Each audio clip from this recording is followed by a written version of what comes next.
I want to just welcome all of you tonight to the historic Denver Press Club as we celebrate the life of our friend, journalist, brother, and colleague, John C. Ensslin. My name is Dan Petty, and I am the president of the Denver Press Club. I want to make a special welcome first to John's wife, Denise, to whom he was married for 44 years, and to the rest of the family who are here with us this evening. So thank you so much.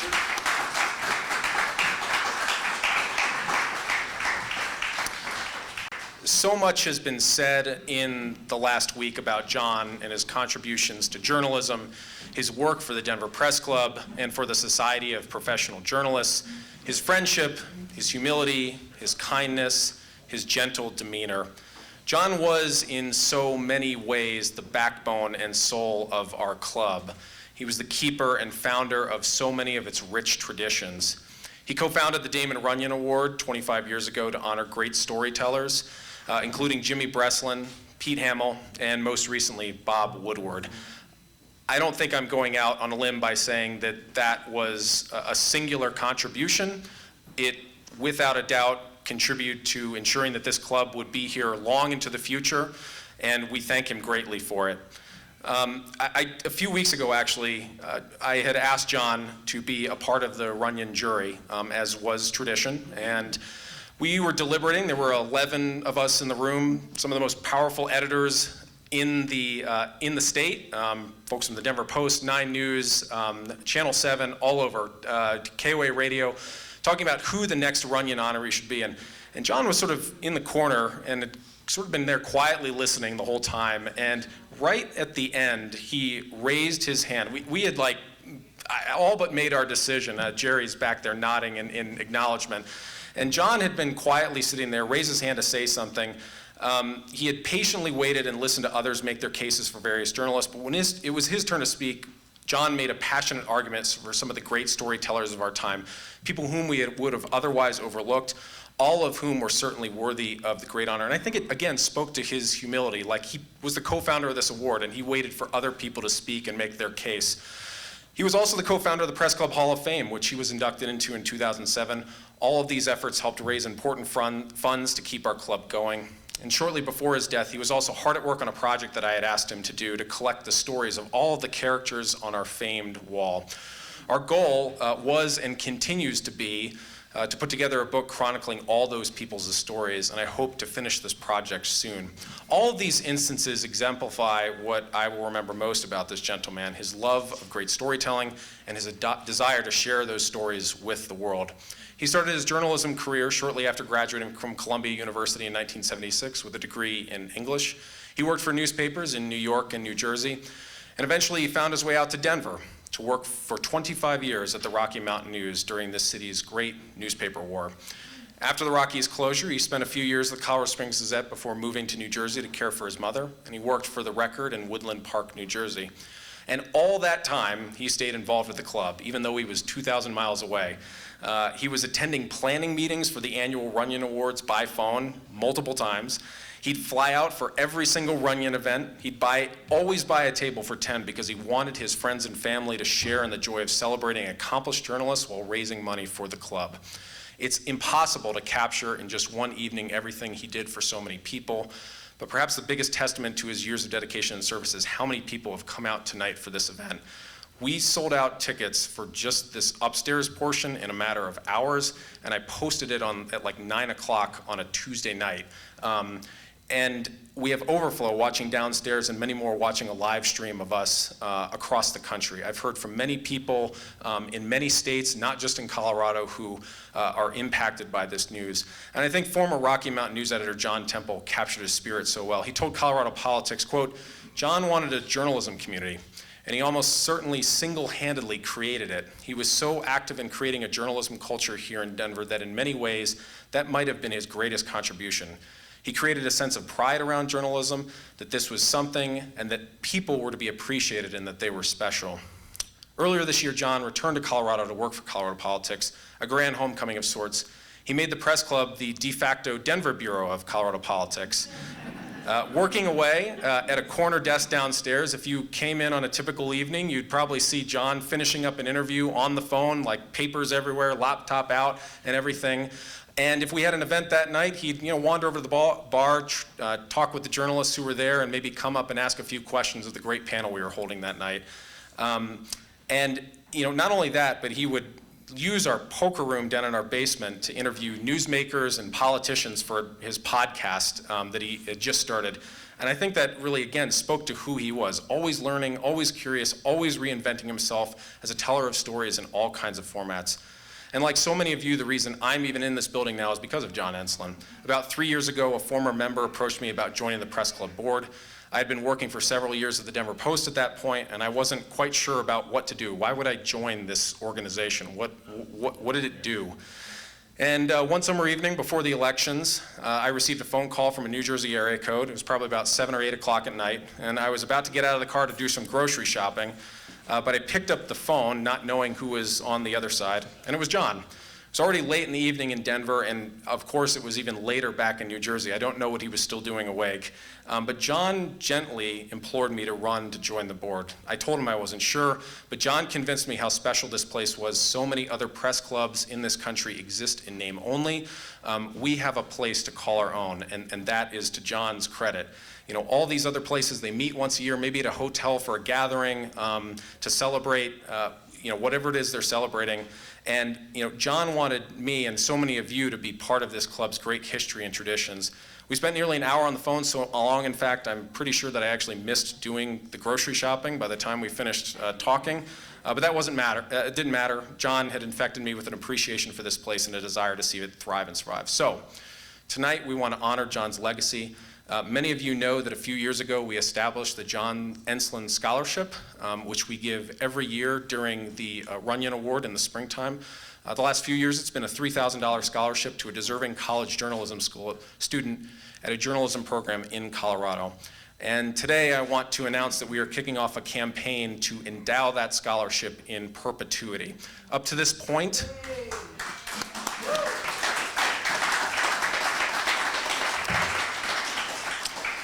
up until this point, we have always just taken funds from our Runyon ticket sales and proceeds to help fund that. And of course, we've been through a lot of hard work from a lot of people, managed to grow that award each year. But our goal today is to turn this into something permanent. So what we want to do is raise $25,000 toward that effort. And to kick off that effort, I want to invite Colorado Politics Managing Editor Mark Harden to the front of the room for a special announcement. Mark?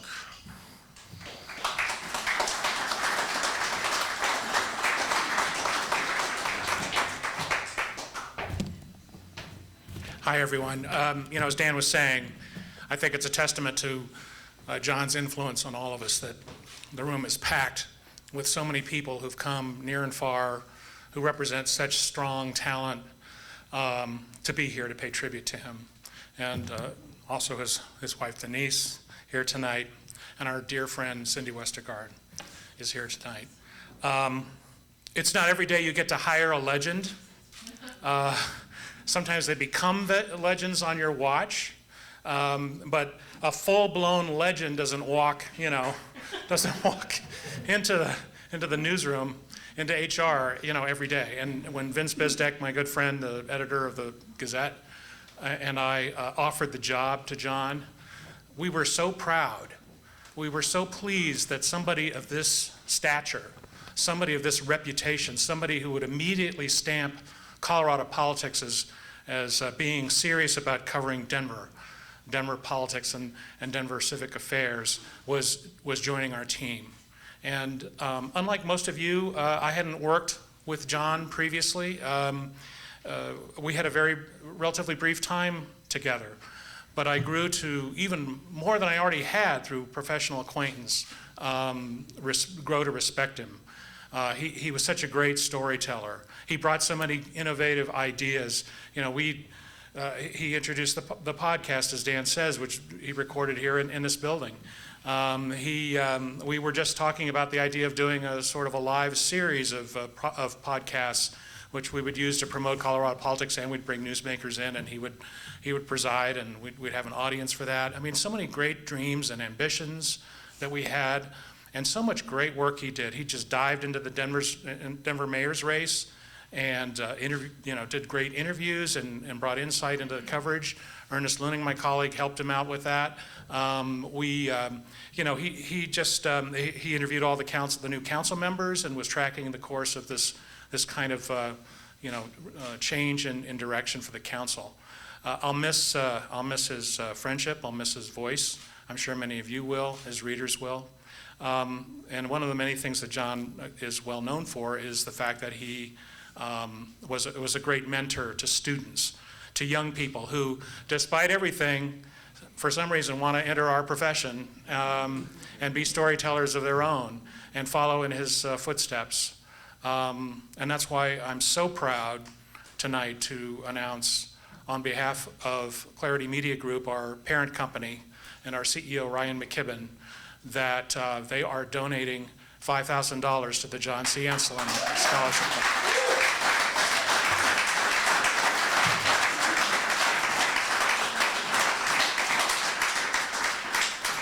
Thank you so much again for coming tonight.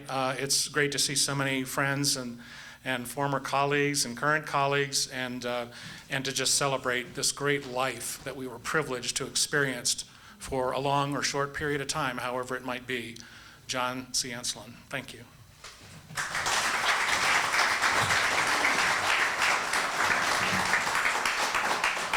Mark, thanks so much to you and to Clarity Media for your generosity. And now it's your turn. We'll be collecting cash and checks to go towards helping support this scholarship, and we ask that any checks be made out to the Denver Press Club with Ensslin Memorial Scholarship in the memo line. I want to just say one more thing about him and being a mentor to young journalists. I received an email from Megan Weber, who was our winner last year. Unsolicited, she had heard through the Vine about John's passing. She's the managing editor for the Metropolitan at MSU Denver, and she wrote this to me, quote, "I feel honored and humbled beyond words that John saw enough potential in me that he thought I deserved the scholarship. Not only did it help me financially to pay for my last year of college, but it has opened doors for me within the Colorado journalism community and beyond." So thank you so much. This is the kind of legacy that John left and shared, and we want to make sure that that continues in perpetuity. So thank you. Now I want to recognize Kevin Flynn with a special proclamation.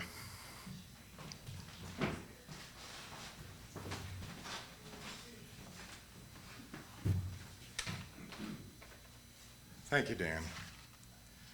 This is, I must have left my reading glasses somewhere. Thank you, Ann Imsey. I'm using your reading glasses.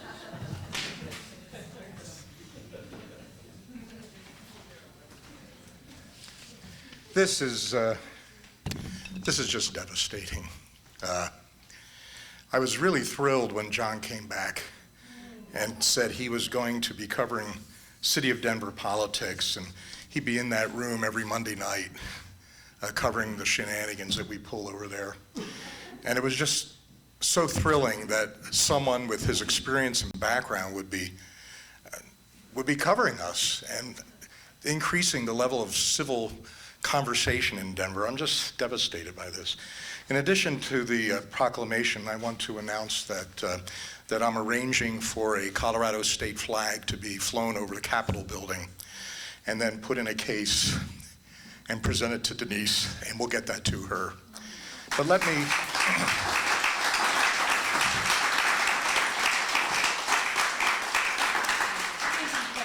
you're welcome. Let me just say to Dan, you took a real chance. I understand you printed this in the program before the council voted. And with the 5 new members we have, you never,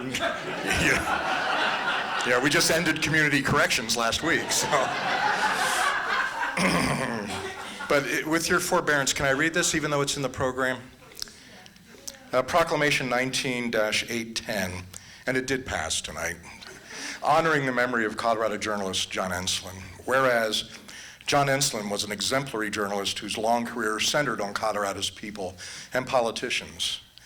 And whereas John's passion for storytelling was fueled by his love for such classic and gritty figures as Damon Runyon and Jimmy Breslin, bringing him from the streets of New York to Denver, where he became a quintessential part of the fabric that is Colorado journalism. And whereas John was a graduate of Columbia University in 1976, and in 1984 joined the reporting staff of the Rocky Mountain News to become a soldier in the city's great newspaper war between the News and the Denver Post, during which time his friendliness and soft-spoken manner endeared him to colleague and competitor alike. And whereas his numerous associates universally remember John Ensslin as an unfailingly persuasive advocate for excellence in their craft, as exhibited by his willingness to mentor and assist others, his lengthy resume of professional activities promoting journalism well beyond his work in the newsroom, and his compassionate and friendly manner too often in short supply in a profession easily susceptible to cynicism. And whereas John and his wife Denise were together for 44 years and were known to spend every Christmas Eve having dinner at the Imperial Chinese restaurant on South Broadway. See how we snuck that. Thank you, Lynn, for that. And whereas John's associates are forever grateful for the energy and dedication, for his energy and dedication to the Denver Press Club, of which he served twice as president in 1995-96 and 2003-05, and where he was inducted into the club's Hall of Fame in 2007, and for which he was a co-founder of the club's nationally recognized annual Damon Runyon Award in 1994, which for a quarter century has honored some of the nation's best storytelling journalists, including Jimmy Breslin, Mike Royko, Molly Ivins, Ed Bradley, Katie Couric, and Bob Woodward. And whereas John's dedication to the practice of journalism included longtime involvement with the Society of Professional Journalists, for which he was elected national president in 2011-12.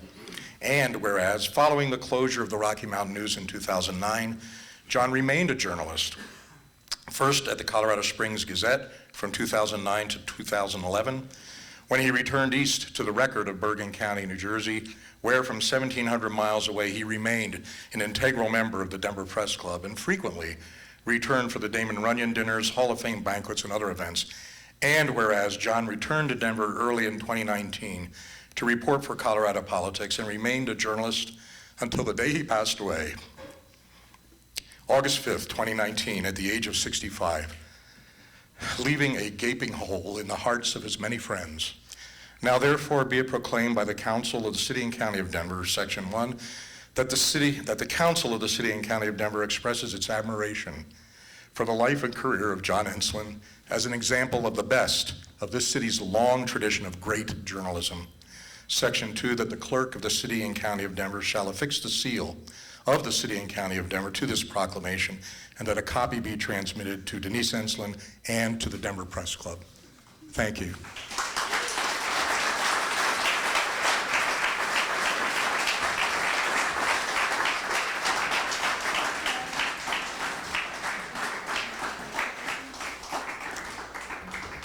Councilman Kevin Flynn, thank you so much.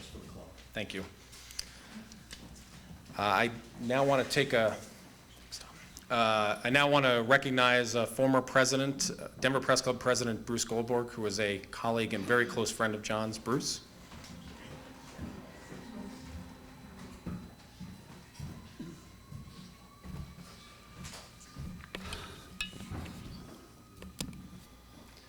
I'm sad not just because of John, but because Dan stole half of my material.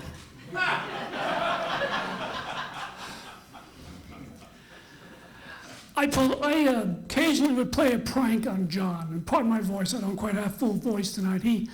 I would call him, he's busy at work at the Rocky, and I would go, "Did you get my press release, young man?"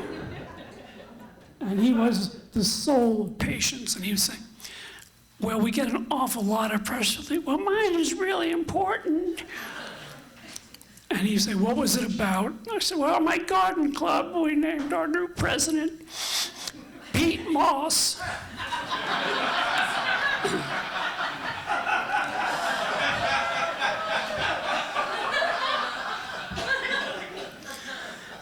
It's going to get worse, folks.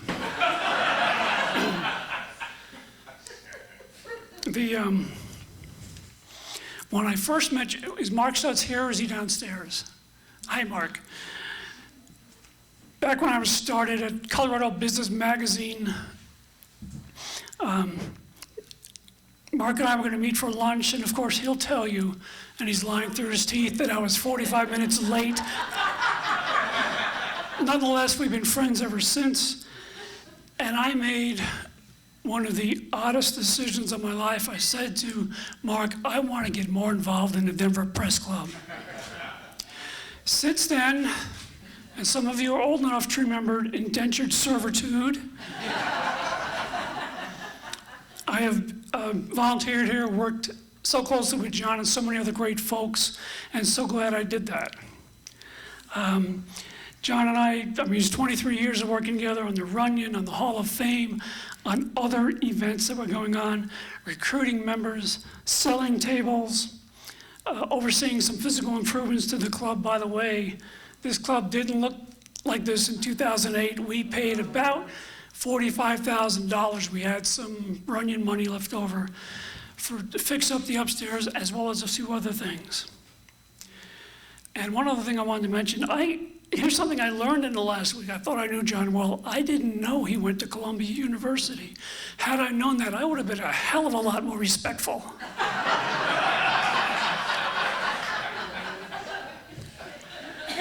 So what is John best known for? And I say, take your pick. More than anything was that iron in his back, his stubborn belief that the Denver Press Club would not fail, despite its sometimes seeming wish to do so. As you know, he dreamed up the Damon Award banquet. You know how well that has gone. Journalists nationwide know about the Runyon, which has developed a certain cachet.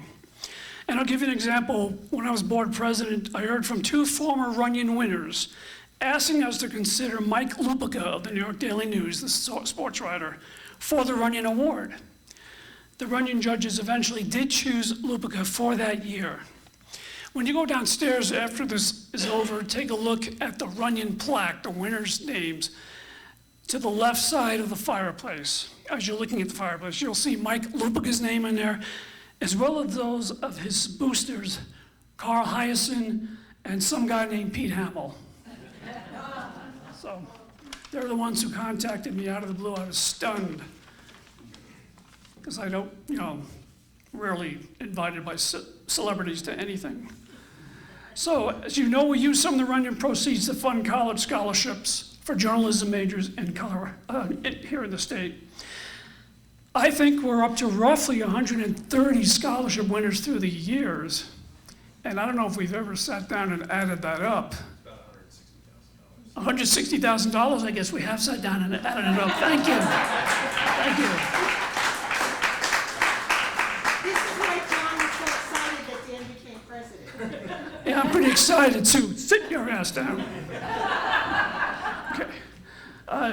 John created the Hall of Fame, which has just taken off through the years. And of course, the last few years, we expanded the event by having it across the street at Denver Athletic Club. Seating there is 320. I'm sure many of you remember having it up here, and we were so fortunate about one thing, that the fire department never showed up. Steve Lipsher, are you here, or are you downstairs? Yeah, Steve, you know what I'm going to talk about. The first Runyon, the winner was, who was it? Jimmy Breslin. And it was getting to like in the afternoon, and John was wondering why Jimmy Breslin wasn't at the club for the reception. And turns out Jimmy Breslin was doing a swim workout somewhere. Was he swimming at the Brown Palace, Steve? At the YMCA, okay. People often mix up those two. And he sent Steve, brave Steve, to go get Jimmy Breslin out of the pool and get him the hell over here. Nice, good, Steve. Thank you for helping us make that first one go well.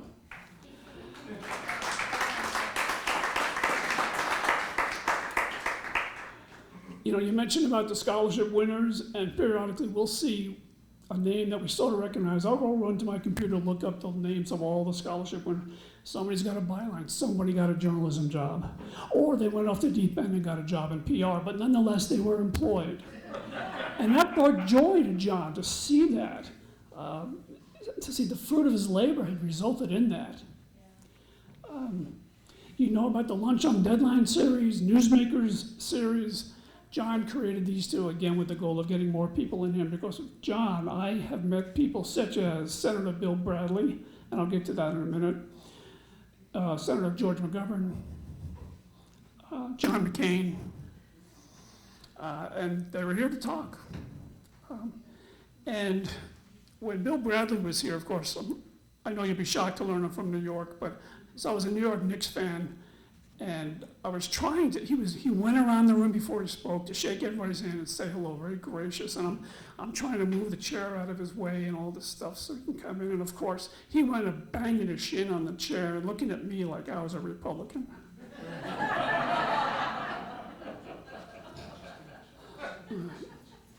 I think the third Runyon held over at the Olympian Center, yes, and Denise will attest to this. I don't know who dreamed up the idea, let's save money and do it ourselves, And, I just had my left knee replaced. I had no thoughts of doing it myself. You gotta hire a pro. Well, one of the problems we had at that Runyon was somebody, should go unnamed, mixed up the sugar and salt shakers. I see I don't have to say any more than that, okay. But most of all, John brought that serene, yogi-like exterior with him. Badly needed in Press Club Matters, since we conducted several world wars inside these walls a few times. He encouraged others to let common sense and reason, not hysteria, rule the day. He also would carefully evaluate new members to see who might be board material that he could further enslave. And so he would have those long talks with them, and you didn't get to do your groceries, but it worked. He brought good people to the board, and that's needed. And this place, it's not easy to run. It's not easy to meet the bills, but somehow we have. And I have no doubt we're going to have one hell of a 100th anniversary celebration in 2025, Dan. John could be a little flaky. Anybody agree with that? Okay. Only one person with the courage to raise their hand. He invited me to a Rockies game one time. It was great. I showed up. Oh, you remember this too? Went to the game, sat there for 8 innings, alone. Because John thought he could do 2 things at once. He had some sort of committee meeting for some sort of Runyon event here, and I left after the 8th, and he got to the game at the 9th. So we had a little chat about that the next day. You look at his journalism career, and it's remarkable. I'm not sure what I'm more impressed by, his reporting work or just he wouldn't give up. Okay, the Rocky closed. He got a job at the Gazette, then he moved on elsewhere. Lost a job at the Bergen Daily Record, wound up out here. How many 65-year-old men do you know who are getting hired in journalism these days as a reporter? I don't know of any, but thank you to Colorado Politics, Mark. It was great to have him back, as brief as it was. John had a place in his heart for old-timey things. I don't have a better phrase for it than that, but a reverence for the past. I have this vision right now going on of them, John writing a calliope. They're all listening to Sidewalks of New York, and by all I mean going around that calliope with him. Carmen Green, Walter Bass, Neil Westergaard, Barbara Head, Joe Fuentes, Gene Toole, so many great people who have been here, and we've lost them. Loving the old things at the same time, embracing the new. So I was going to talk about the podcast, but now I don't have to. I listened to some of his podcasts from New Jersey. They were outstanding. So good at interviewing people, so good at choosing his subjects. Most of all, John had a heart bigger than all outdoors. The gentle nature helped calm press club proceedings on many occasions. He was also always available to help young and not so young journalists to improve their work, to learn a little bit more about doing a great job and how to proceed in their careers. But don't confuse that with a softness. When it was time to ask tough questions of public officials or others, John did so. If the question didn't get answered the first time, the story subject got to hear that question a second time, and sometimes a third. And this is something I don't think anyone else. Sometime between 1976 and 1980, I was working at the Kingston Daily Freeman. Sound familiar? In Kingston, New York. And one day John walked in. I didn't know him or anything because he came in for a job interview. He wisely chose to go to the Middletown Times-Herald Record instead. And not until, I don't know when we figured this out, but we were there the same day, but we talked about it. He told me after the day he came to interview, and I said, I was there. So we didn't meet that day, but again, his extensive period of servitude imposed upon me more than made up for that. We still wound up working together about 1,700 miles west of upstate New York, in this very building.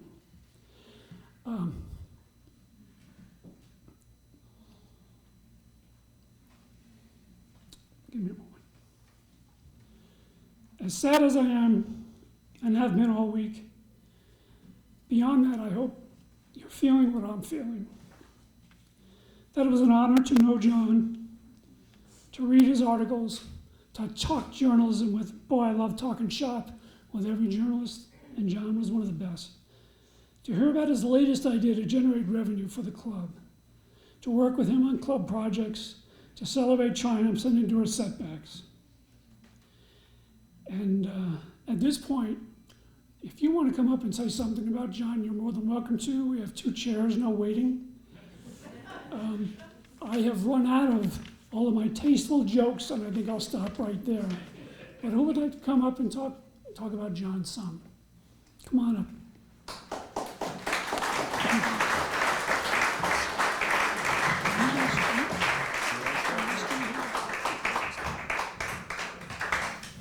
Somebody has to be the first, so I'll make it easy. I met John when he was starting off as a northern reporter for the Rocky Mountain News and was looking for a roommate. And we hit it off like that, but wisely Denise said, "You are not living alone with a young, attractive woman." But we stayed in touch, and this is the story I want to tell about John. I later married a wonderful man who became terminally ill. And it was a long, difficult process. He was 35, I was 40 when he died. And during that process, I had been serving on the Damon Runyon Award committee, marketing, for quite a while. John knew I needed something besides illness. And he asked me if I would host Molly Ivins by limousine from the airport to her hotel, and then join she and Damon Runyon for a very slow horse carriage ride to the Damon Runyon Awards. You remember that? Yeah. It was one of the most exemplary evenings of my life. Listening to those people, chatting with them, it was just something that John gave me as a huge gift, and I appreciate that. I will miss him forever for that. Thanks, Damon. I just want to thank you. Thank you, Bruce. I just want to point one thing out. Kara DeGette, can you raise your hand back there? Everybody look behind. Hi. Kara DeGette has a money bag, and that money bag contains, thank you to those of you who have already donated to the Ensslin Scholarship. We really appreciate it. Kara would love to have a conversation with you if you're thinking, all of you, if you're thinking about that. So before we continue on, I just wanted to make that point. Anybody else like to come forward? Mark?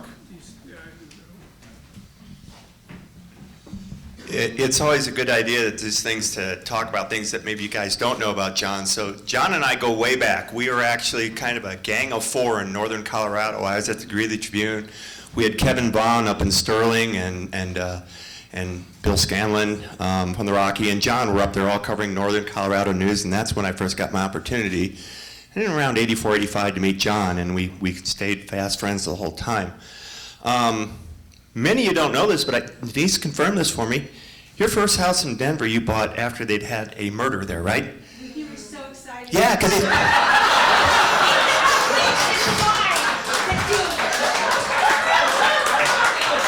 John, honest to God, brings me over, shows me the house, he's all proud, and that's where she got killed, right there. So I knew asked for the murder book. So I knew going with John, that was great. I also had a good running experience. They used to send me out in the early years to pick up the recipient because I had in PR and made a little bit more money. I was the only one in this whole club that had a nice car. So I got this. John also, after Cynthia Hessen was president, John came up with the brilliant idea of expanding the board to 15 members. Enough said. So, John and I remember back in the day, we used to go see all the Star Trek premieres. Remember that? John used to dress up in a Star Trek uniform to go see the premiere. He didn't look terribly Starfleet, but it looked good. So the other thing is, and many of you don't know this, but John and myself and one guy who's still around, Ron Bondi, who's not here tonight, were the original founders of the Denver Press Club Rotisserie Baseball League, of which we have a few members. Dave Milstead was in it, and John was a terrible owner. I mean, yes, John never saw a trade that he didn't like, but honest to God, you would call him up and he would trade anybody, and he did, but he still managed at times to win some money in the league and have a good showing. And what's that? Not in yours. Well, then you were in the league too. So it reminds me that John always, the league kind of always told me as I close here that John was always a dreamer, and that's what made him so strong. I mean, God knows this place beat him down 1,000 times, right? And he got beat down about 2,000 times in the baseball league, but he always came back, and he always had that smile on his face, and he was always doing the things that made you, no matter how frustrated you got with things, if you got together with John for 5 minutes to talk about something new, it was great. I was kind of one of the second lieutenants after Abby Ellis. We got to recognize Abby here because she was one of the people with John that came up with Runyon, and then we were kind of in the next group with Bruce.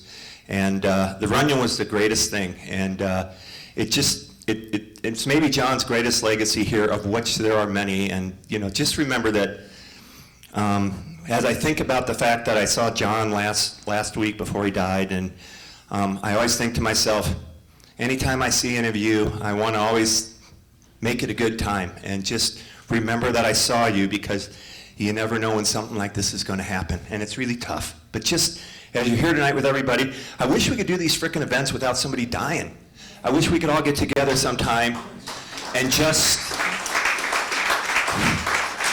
get together and celebrate each other while we're all still alive. So, Kev, I see you in the front row now.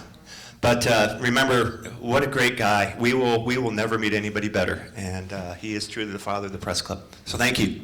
May I ask a question? You may ask. Do you have any photos of John in the Star Trek?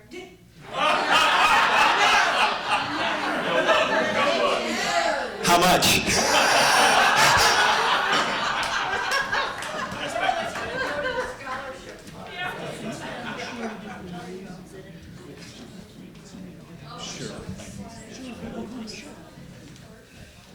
Thank you. My name is William Croak. My privilege of being associated with the Press Club came from the fact that I represented the Press Association next door when there was a Press Association next door quite a few years ago.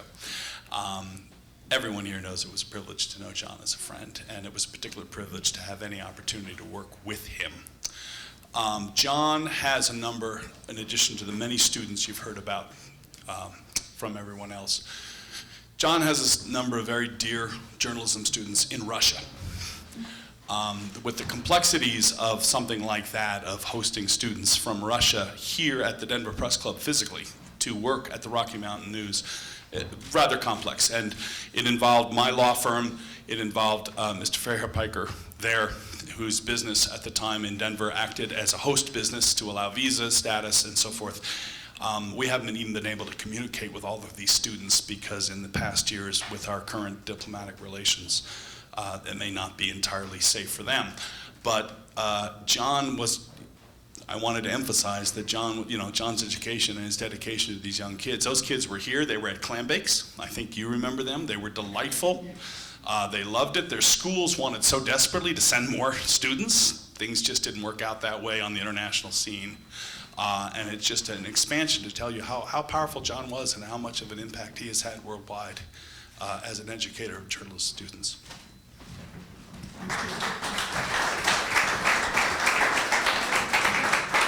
I have to really rebut those comments about John and his baseball knowledge. I'm his current partner this year in a baseball league. We're in first place, and it's largely due to John. He wanted to employ a strategy from Whitey Herzog to buy a bunch of cheap young pitchers, and it paid off in spades. We're in first place. We might win $400 or $500 or $600, and it's my memorial to him to make sure that I bring it all the way home and win this league for him, because it's all him. Here, here.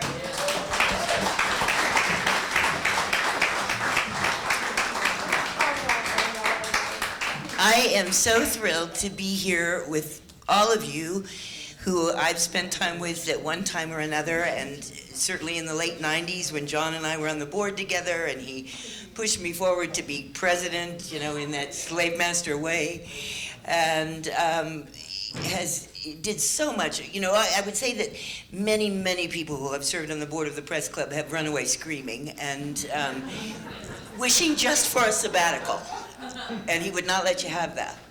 And he was constantly keeping you involved in committees and ideas and so many things, and the community that John Temple speaks of he did such a great job with that, and more recently, since the beginning of the year, on Fridays he would sometimes invite people to come and talk about, frankly, whatever story he was working on, and I was supposed to do that again next week, I think, but I did do one several weeks ago, and what I loved was he always had something that you didn't know about the building or the people, so we were sitting down there at the Thomas Hornsby Farrell table, and he started telling me about the manager of the club at some point, who I think he said his name was Jim, and he was Asian. Yes, okay, good. And here's what Jimmy Wong would say to you when you walked in. Fish swim, meaning you want to drink, do fish swim? And John told that very much better. I will so miss him, and it's great to be here with all of you.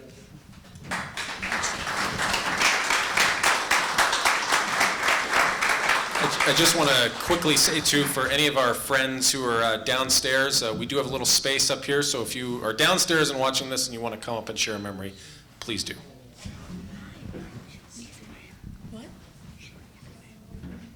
Catherine O'Neill Thorne. I'm the Executive Director of Art from Ashes.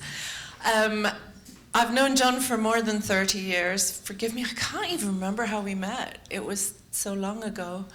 But I think it was before Art from Ashes. It was before Art from Ashes. Oh my God, that's right. Okay, so anyway, now that that's done, I'm not a storyteller. I just sort of wanted to give you another aspect of John.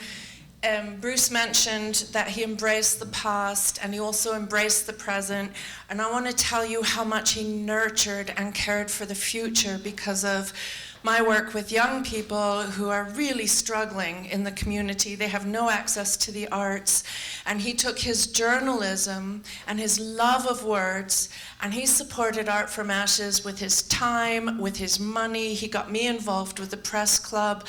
I was doing some graphic design here, and he had the Thomas Hornsby Farrell poetry readings just to support Art from Ashes. He was on our board of directors. God, there are so many stories, right, in 30 years. You can't even remember them all, but they keep flashing through my head like snapshots, and I want to be able to impart to you the beauty of this man's life. I want to be able to tell stories like you do. I might write a poem eventually. Thank you all for loving this man, because I can't tell you how much I love this man. And I didn't have the experiences you had with him. It was on a completely different level. But what a beautiful, kind heart. I used to teach young people journalism, and he came as a guest speaker one time, and I'll never forget what he said. He said, journalists are witnesses. We don't impose ourselves. We stand in the back and we watch people and we listen and we record for history. That stuck with those kids, but it also stuck with me. So I can't even honor your profession enough because of what John taught me.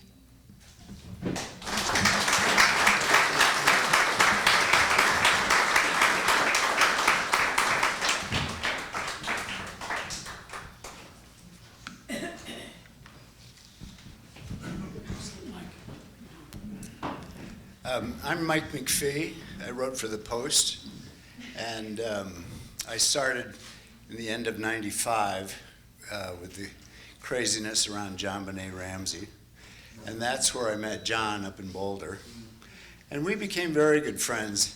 I went on to federal court and federal law enforcement, and John kept leaning on me about the press club, and you know. Okay. So I joined the press club, and in 2002, I requested a sabbatical leave from the Post to write a book, and they gave it to me. And that was to start on, I think it was March 1st of 2002. And that was the same night that the press club had its board meeting. And unbeknownst to me, John put my name in for president. And son of a bitch, I was elected president of the press club. Peggy Lowe was the vice president, and we had no idea what to expect. We went down below into the office in the basement, and the press club had 5 liens on the title. They had received a $10,000 grant, historic grant, for an assessment, which the previous president took down to Southern liquor distributors and stocked the bar with. This is what we walked into. And I said, operate that way. and I said, thanks very much, John. But we shut the club down and renovated the downstairs. We raised $135,000, and John got a portion of that from the Rocky. And everything started to work well, and it was positive, and we were on a good path. When I came back from sabbatical, which I got nothing done because I had to manage the construction here, I went back to federal court, and for some reason, John and I were assigned to Sunday morning cops. Now think about that. It sounds pretty boring, but we went in at 8 o'clock on Sunday morning to our respective papers and went through all the files of what happened the night before with the police. And it was one of the most lively beats I've ever had. And then you'd figure out which you were going to staff. An assistant DA killed his wife, shot her in the head up in a parking lot on Stout Street. And they hadn't cleaned it up by the time I went down there. It was stuff like that. But John and I went head to head for 3 or 4 years on Sunday mornings. And I gotta tell you, he made me a much better reporter, because whenever I showed up and saw John, I stiffened and I said, I better pay attention. Because, but we had a mutual respect, and I think we beat each other an even number of times. But the first thing I would do on Monday morning, the very first thing, was read the Rocky.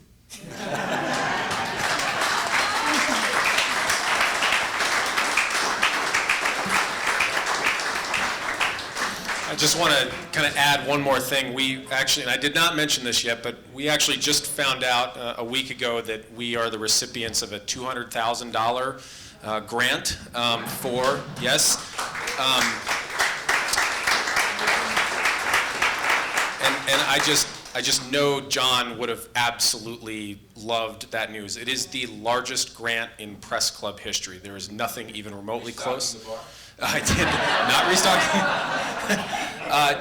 Specifically, as Bruce had mentioned, the 100th anniversary of this building is coming up in just a few years, and we're going to begin the process of replacing our roof and replacing our HVAC system, and then the goal is to go from there to renovate the rest of this to have it pristine and ready to go in time for the 100th anniversary. So we actually have another fundraiser going on for the building fund right now. If you have questions about that, you can talk to Kara about that too. So I realize I'm asking a lot for you tonight, but again, John cared so much, again, not just about future journalists, but also about the physical space and place of the Denver Press Club. So thank you. Okay. Steve Lipsher. Thanks, guys. And actually, to build on a little bit about what Dan has said and some of you have alluded to, in the early 90s, this place was in dire straits. It was in jeopardy of closing. This property had about the only value that the press club had monetarily. John, at that point, offered me the esteemed privilege of coming on to the board of directors and serving as his vice president.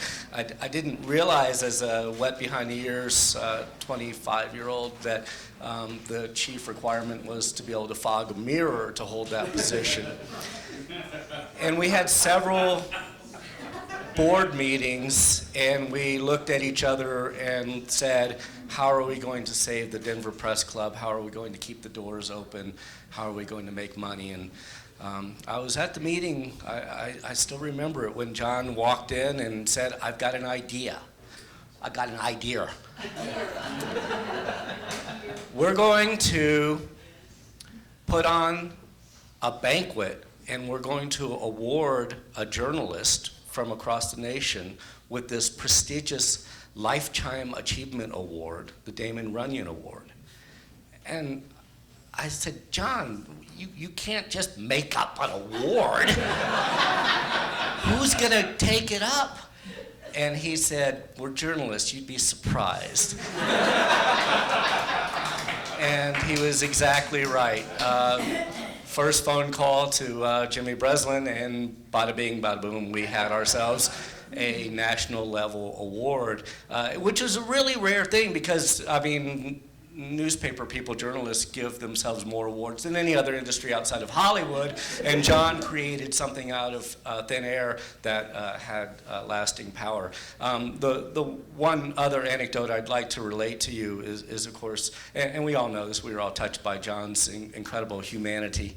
I was a young reporter working for the Post. John was a good friend and bitter rival all at the same time. We, like Mike McPhee was saying, would beat each other up all the time. And the first thing I would do every morning is look and kick myself over a detail that John had that I didn't have. And then a week or so later, I'd meet him at the press club, and I'd be so flattered because he would remember a detail that I had that he didn't have, and he would praise me for getting that little thing. And there was one incident in particular.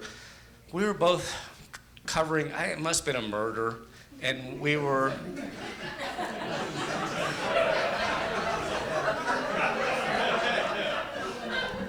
We were literally going door to door, banging on doors, asking neighbors if they'd seen anything or things like that. And we were sort of across the street from each other.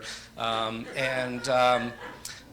at one point, flagged me down, waved me over, and he says, you know, any of these folks who have seen something or who are willing to talk to one of us would talk to both of us at the same time, and we could save them a lot of trouble about having to go through the ringer twice. And so this was an unprecedented extension of professional courtesy. And John invited me to go, and we went knocking door to door together, introducing ourselves to people. And the thing that I remember most about those interviews was John's incredible empathy and his ability to elicit stories from people by being a wonderful listener and by being such a gentle soul to them in this very traumatic experience. And that left a very deep impression on me. And so, Denise, I'm terribly sorry for your loss. I'm terribly sorry for all of our losses. John was a true gentleman and a wonderful friend.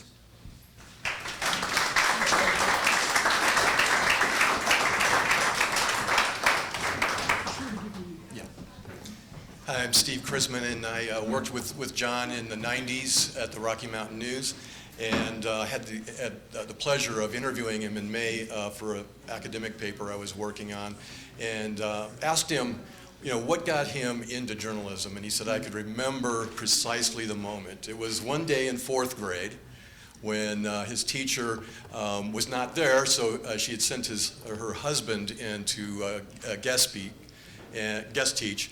And he was a sports editor of the local newspaper. And he was just so amazed that you could watch sports and talk about it and tell people about it and get paid for it. So, picture this, 4th grade John, then goes home and starts posting scores from the porch of his house. That was, that was his beginning in journalism, right? So, we've heard how John was a kind, gentle soul, but he's also tough, right? And we've heard that he's also asked tough questions and of the people he covered, but he also wasn't afraid to ask tough questions of his colleagues. And the anecdote I wanted to share was that in '92, he and I were both on the Cops and Courts. I was the editor, and he was one of the cops reporters, day cops. And it was '92. A lot of murders were going on in Denver. There was gang shootings, and lots of homeless people were turning up dead along the Platte. And we got jaded. We were getting to this point where we would kind of decide whether or not this murder or that murder was worthy of our attention. And we began to come up with this horrible term of misdemeanor murder. And And John came into me one day and said, you know what, never again should we ever call a murder a misdemeanor murder. He said every single murder required our reporting. He was bucking a trend here, because remember, we're talking about the times when we're trying to be TV news, and if it wasn't on TV, was it news, and he was really bucking a trend and just decided he would do it himself, and through his own sort of doing it and modeling it for us, we realized that it didn't mean that every single murder was going to be on the front page, but every single murder was getting the attention it deserved from the media. And we were looking into the stories behind the victims and into the circumstances. And from that, we were able then to also find trend stories and much better crime coverage than just the kind of coverage that was showing up on TV. So wanted to share that anecdote. Thanks.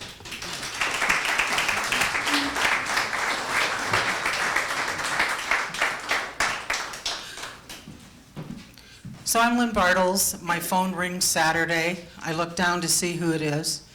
And I say, hello, Governor. And it's Bill Ritter, and he said, hey, I just want to let you know I can't make John Enslin's memorial on Monday because I'm going out of the country. Now, little did I know that Denise had lived around the corner from the Ritters, so he really felt like he knew John well. And I laughed when he said this because he said, I just saw him on the 16th Street Mall. Now, since John has died, how many people have told you, I just saw him, I just talked to him, he just called me, he just emailed me? And he goes, well, he asked me to join the press club, but, which is so John. But I came to the Rocky in '93. He was day cops, I was night cops. I sat next to him, and John had the softest voice. when he talked. And I always knew when he was calling Denise because he'd say, "Hey, cutie." And I didn't think it was anybody else, but when he brought up Cody, their dog, and things like that, or he'd lost more keys or things like that, I would just, you know, it's weird because we talk about John's influence in Colorado and then nationally, but also internationally. Remember, he was the Alfred Friendly program, and we always had visiting journalists, and he was so involved in their life. And I remember he had me take, I think it was a Palestinian woman on assignment with me.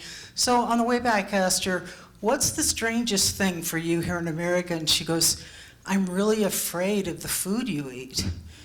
And I said, "Why?" And she goes, "Who would want to eat a hot dog?"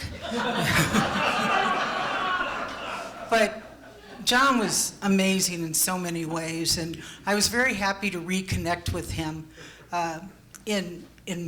when he came back. And it was funny, I went to, Hancock was having a press conference. I'd said I'd go and support him, which I could do. I wasn't in journalism. And John went, and I introduced him to all these people. When it was over, he goes, "Lynn, these were the same people running Denver, you know, when I first came here." And I said, "I know. They just get older. The names all stay the same." But I've said this before, but if you had said this before August 5th and asked who's the most influential journalist in Colorado, I don't think anybody would have said John. But when it was all said and done, everybody realized, because he's so quiet, so steady, not flashy, just did everything in his own way, that it was John Ensslin. As Denise said, he'd be gobsmacked now if he saw all this, but maybe he wouldn't be. Maybe he'd secretly love it. Maybe he did have a fault. And then, you know.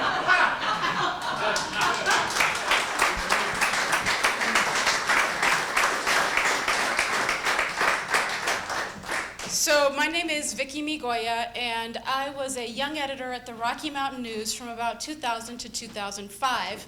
And I, like Lynn and Kevin and Hector, worked on the Cops and Court beat for the most part. I was the night editor a lot of times. I'd work weekends, and a lot of times John would be in that mix with us. And I learned a lot from John.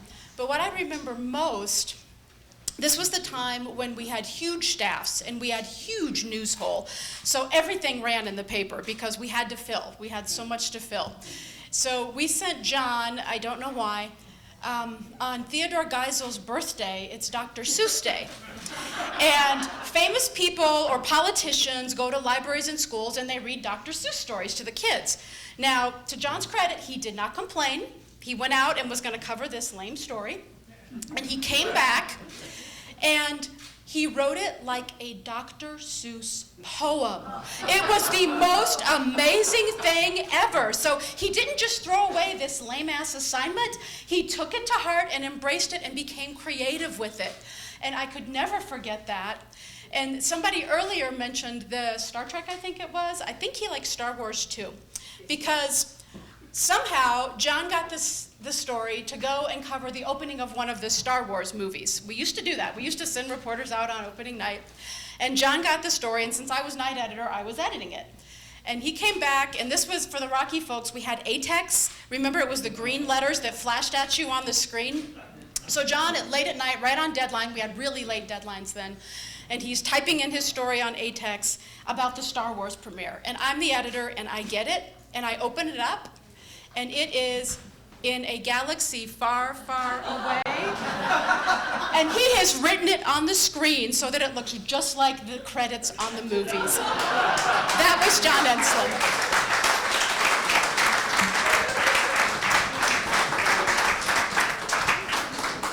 So John and I actually started work in the Rocky newsroom the very same day. We were both working for that guy there, Rob Reutemann. John was in the Northern Bureau, and I was in the Southern Bureau. And the Rocky closed the bureaus and brought us to Denver, and we were both pretty excited, actually, to be in the big city. And it was very clear immediately that John was a really special guy. He just loved being a reporter. And while there were reporters who would, sensationalize things and sort of think a lot about their own self-aggrandizement or getting ahead in their career, John was never like that. He was always completely committed to the truth and to fairness and to respecting all sides of the story. And I remember I sat next to him for a good long time, and I remember him interviewing people, and even the criminals that he was covering a lot of his career, he would treat with respect. He believed in the total humanity of every person. As we all know, John really loved this club, and a lot has been said, but I wanted to read an email that John sent me. It was sort of like almost a Christmas card. And this is what he wrote. As you may have heard, Bob Woodward has agreed to accept the Denver Press Club's 25th annual Damon Runyon Award on March 1. Let that sentence sink in for a moment. Bob Woodward, Press Club, Runyon, 25. Never in a million years did I imagine we would still be going this strong, a quarter century after Jimmy Breslin took the stage at the first Runyon so long ago. So of course I'm assembling the Ensslin table. Would you want to join us? Of course I did.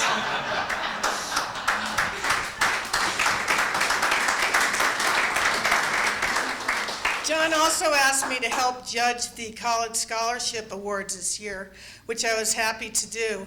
And as many of you know, there was one winner from each of Colorado's colleges, and then we convened as a group to select the top winner of the now Ensslin Scholarship Award. And we actually had quite a disagreement among the judges. One of the people who had won the college award was a fine videographer, but the political story was really pretty self-reflective and didn't really come up with the answer or the truth. And John and I both advocated that instead the award should go to somebody who wrote about how to make her college's facilities more accessible to the disabled.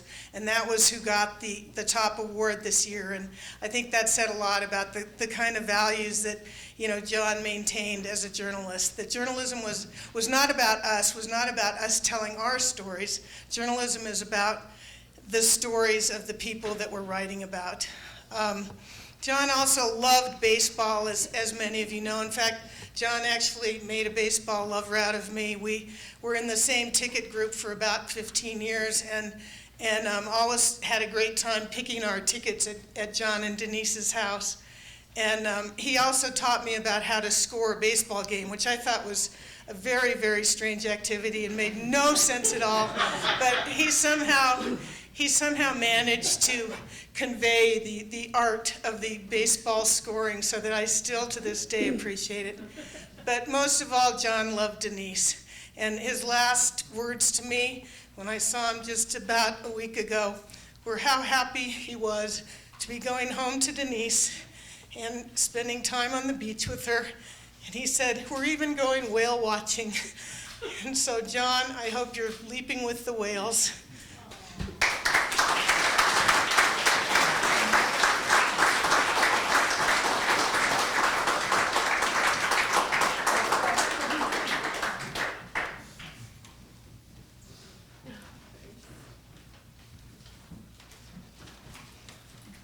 Well, Becky made that a tough act to follow because I wanted to say that as much as we all love John, John loved Denise, and all I can tell you is that we are very, very lucky to have both of them in our lives.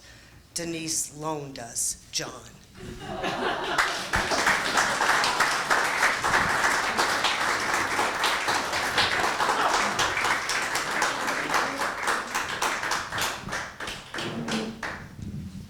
Thank you, everybody. I will make this brief as a tribute to John Ensslin, who was my friend for many, many years. After I joined the press club, I became a board member, and that was sort of a funny and interesting and sometimes awful situation. But because John was such a patient and understanding person, I think he helped guide me as a freelancer into this world of journalism. And I did pick up quite a few pointers and certainly learned what it was to make things work in this club. He insisted that I was his co-partner in forming the Runyon event. And I, for the longest time, decided that that was not true. You know, I was here and I listened in and I had a few ideas, but John decided that I was the person who decided on how the Runyon banquet would be run. And I decided, fine, I'll take it. But the most I'd like to say about him was he was absolutely and truly one of my favorite people because of his honesty, because of his integrity, because of his willingness to listen, which we've all heard tonight.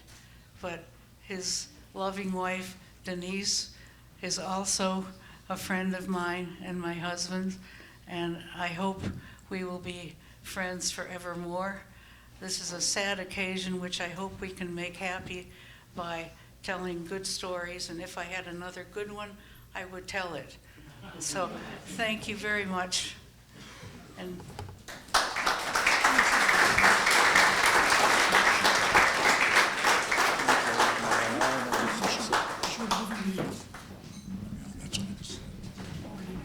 hi, everybody. I'm Dave Miller, and this is one of the things I really hate to do. I'm not a journalist. I'm not a good public speaker, nor am I a good private speaker. But I know I saw John within the month over at the house. Clear up a couple things for you. I am one of 4 of the original season ticket partners for John. I met John like 3 years after the lottery we had for the Rockies. We paid $50 among 4 of us, and my priority number is under 100, so I have really good seats to go on. Here's another thing I'd like to disclose, speaking of disclosures. My sister was a realtor and neighbors across the street from Bill Ritter, around the corner from Denise and John, and she referred somebody to Denise and John to sell the house. Well, since I knew John, I just asked my sister that, you know, how did it go, whatever, and she told me the story about the murder, and I said, oh my God. I said, and they still bought it? And she said to me, it was like twice the square footage that he got for the price because there was a murder there. All right. Now, here goes, how many years did you live there? In that house, 20 years. And I've been in the real estate business almost 30. So when they decided to leave, the first thing I thought was, oh, no, there's my baseball partner. There's the guy I always talk to. And by the way, if I tear up and I look over at Denise, it's not because I'm a crybaby, it's because of my allergies, and it's really, really dusty, okay? So, sell the house and we fill out the disclosure. So then I hear the story again, and I said, John, I said, you filled out a disclosure, you're gonna have to tell the buyers. And for some reason, he was really delighted that he was gonna get, well, I don't think, and you can't prove it, and I don't care if you can prove it, I don't think we did actually disclose that. But before the house was closed, the couple came over, and John told them, and I don't know what's with people. Maybe it's when you get to a certain age, and they were just, oh, really? That's an interesting story. How did she die? So, all right. Now, since I didn't relate to many of your stories about journalists, but I did relate to the friendship and that John actually didn't like awards. And he would tell me, sitting next to my couch 2 or 3 weeks ago, he came over to meet my brother, and we had ribs from Brothers Ribs, which was his favorite. And my brother Al was just amazed. He was in film animation for a long time. He was involved in the Denver magazine. And he said, "Oh my God, John," he said, "all I hear is your name, your name over and over." And John would just say, he disliked the awards. And I don't dislike coming tonight because I know John somewhere is in spirit. And I want to say something because I'm not a journalist, and I took this quote off the internet, and I'm not a Facebook person, but my wife was on and I happened to be looking. I thought, what can I say that would really sum up 30-some years of friendship with John? And the quote is, and you probably have heard it, "We will not be remembered by our words, but by our kind deeds." Well, I'm going to take exception with that because I think I will always remember John for both. Thanks, Dave.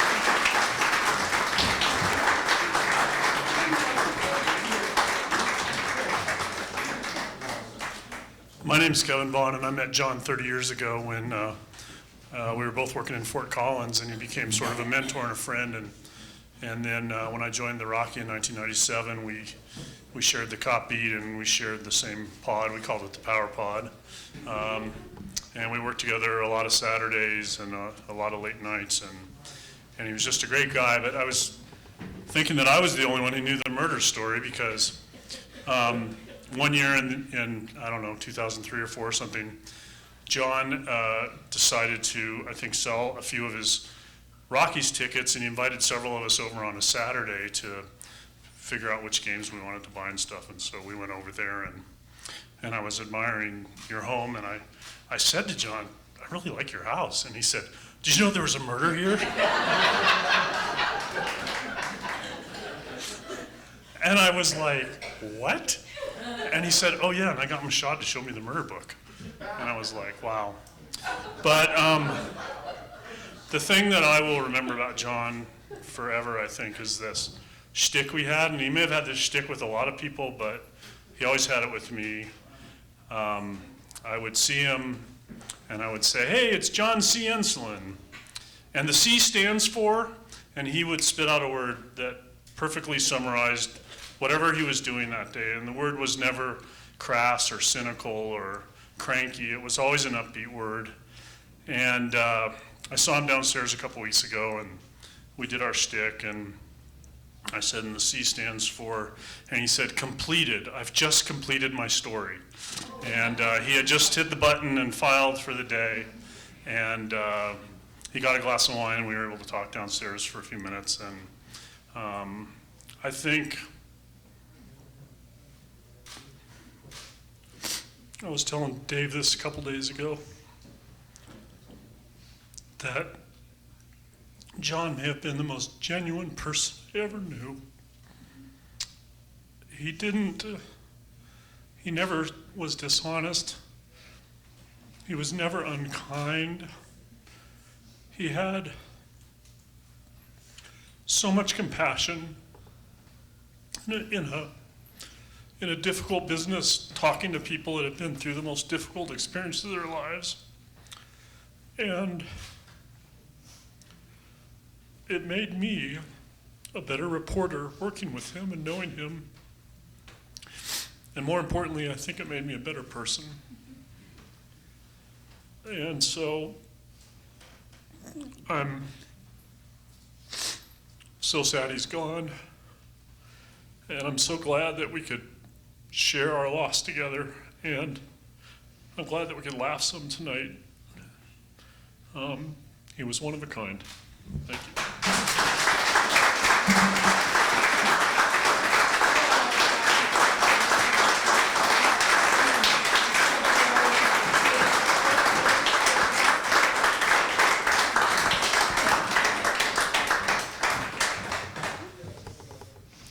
I'm Mary Ann Goodland with Colorado Politics.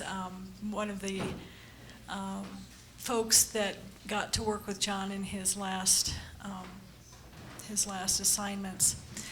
And I met John probably, I would guess maybe 10 to 12 years ago, and maybe some of you folks at the Rocky can remember this. He had a very brief stint as a higher education reporter, and he did not like it. I met him, I believe, at a meeting of the CU Board of Regents, and I had been covering the Regents for a couple of years at that point, and I was put in the interesting position of sort of showing him the ropes. Can you imagine getting to show John Ensslin the ropes on anything? Man, I'll tell you. But it was a tremendous honor to work with him back then, and he was still working for the Rocky. I was working for a little paper called the Silver and Gold Record that folded 3 months after the Rocky closed. So we both wound up being in the same position about the same time. When I found out that John was coming back to Colorado to work with us, frankly, I was in shock. I was like, John Ensslin? John Ensslin? Are you kidding me? And he's covering Denver? Man, we have scored. And we did. And we had the best of the best. It was such a tremendous honor. And John, when he started doing the podcast, or when he was getting ready to do the podcast, asked if I would play the harp. Some of you may know I play the harp professionally.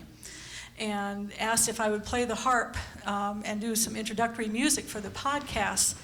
And I was just bowled over. I was like, me? Despite the fact that I've been playing the harp longer than I've been a journalist, I was so honored. And getting to work with John was,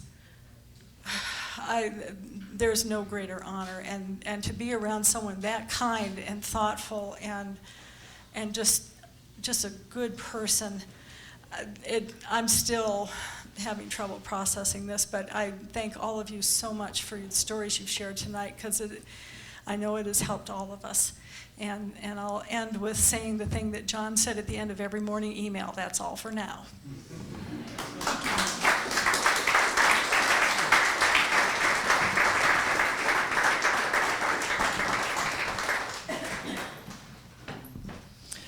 I'm Andy Caldwell. I am a photographer that contributes to Colorado Politics. And I'm going to start from last week and move back to the 4.5 months when I met him for the first time. I went on an assignment with John to Boulder. And I always had the privilege of being John's driver. And I haven't met you, Denise, but I know that we... I'm eternally grateful for that. And the pleasure was all mine, because I used to drive for Uber and Lyft. And he would see the Uber and Lyft sticker in the windshield, and he would always ask if he had to tip me, if he had to pay me. And I always told him to send the bill to Mark Harden, our editor at Colorado Politics, and who's tearing up that bill if we did send it. Thank you. And but every time he got in the car, I always felt like it was the best part of the job, because we would have, to Boulder, for instance, last week, we had 48 minutes in the car, and we had 52 minutes going back. And for that amount of time, it was him and me, and the occasional person that he would recognize on the street or that he'd wave to, which happened more often than I expected, but I'm sure is of no news to anybody here that he knew lots of people. But I always thought it was funny that he always brought up the tipping thing. And I always thought to the line in Caddyshack, where Bill Murray's character says about the story about the caddying for the Dalai Lama, and says, so, hey, Lama, how about a little something for the effort? And the Lama says, there will be no money, but on your deathbed, you will receive total consciousness. Bill Murray says, so I got that going for me, which is nice. I always felt like the tip that I got was getting to hang out with John Ensslin.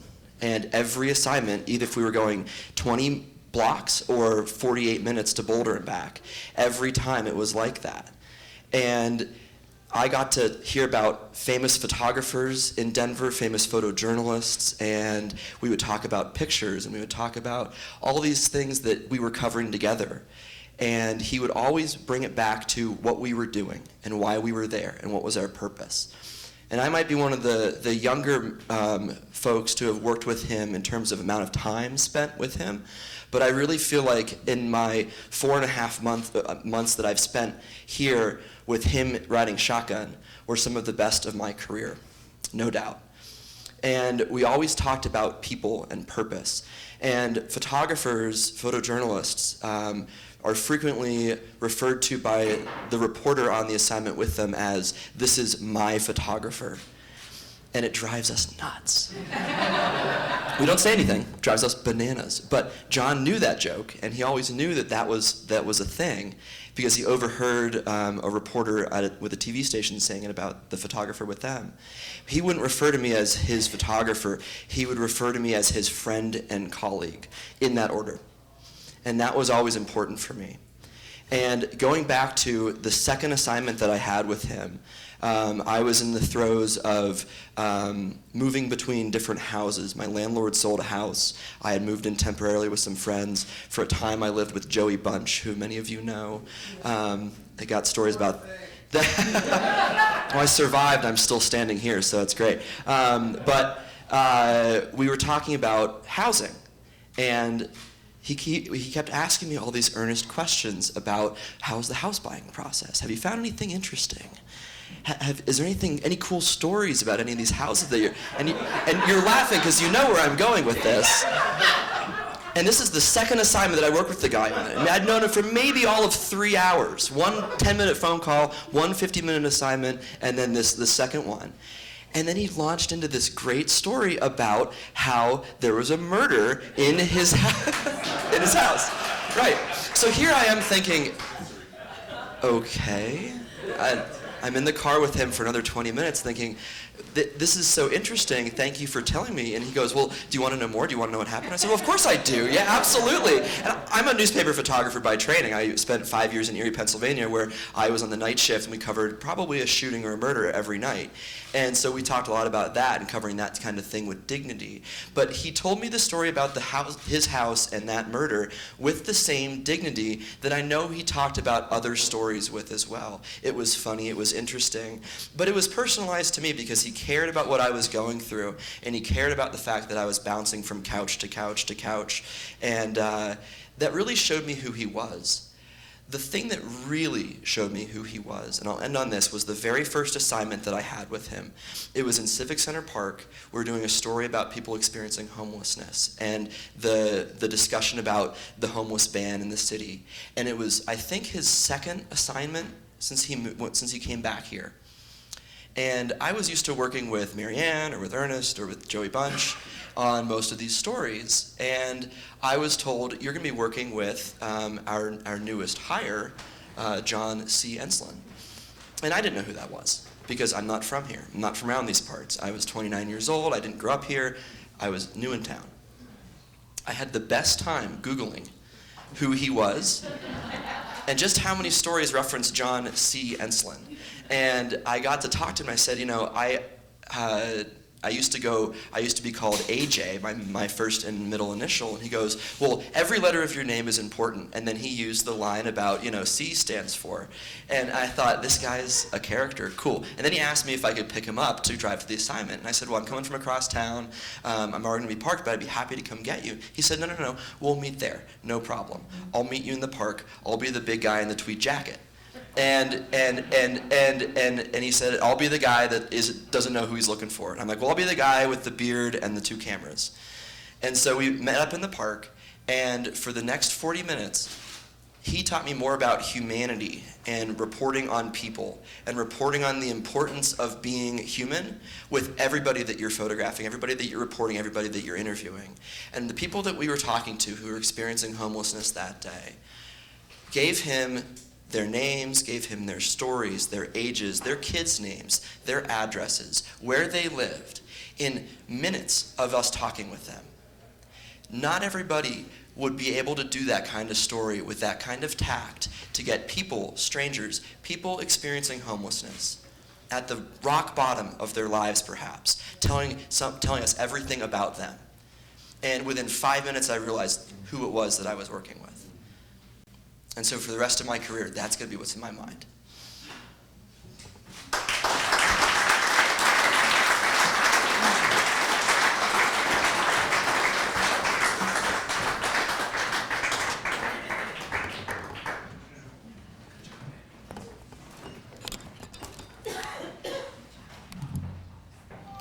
We appreciate all of the wonderful memories and stories about John. This was just truly, considering the circumstances, it's great to be with all of you. I invite you all to, stick around. This is a reunion for many of you. Share stories and continue to enjoy our company. We'll be open. I think Tom will kill me if I say we'll be open till like midnight, but stick around and and we really appreciate you all coming out. Thank you so much for this evening.